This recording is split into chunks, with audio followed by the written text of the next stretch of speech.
Ukilazimisha sana kutembea wakati huwezi kutembea wala huwezi kufika pale ambapo unatakiwa kufika, hutaweza kujigamba baadaye na kuweka historia kwamba umeweka alama.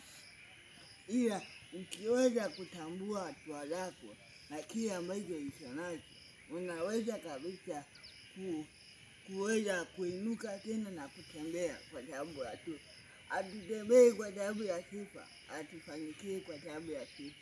Tunafanikiwa kwa ajili ya kesho yetu, kwa sababu kesho yetu ndio imebeba kila kitu katika maisha yetu.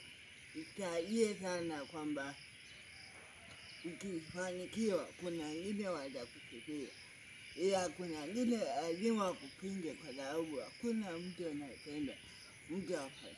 Hakuna mtu ambaye atapenda wewe ufanikiwe, kwa sababu na wengine wanataka kufanikiwa kama wewe ulivyokuwa unafanikiwa. So tembea katika uwezo wako, usilazimishe mambo. Ukilazimisha mambo yakikwama, utaingia chini.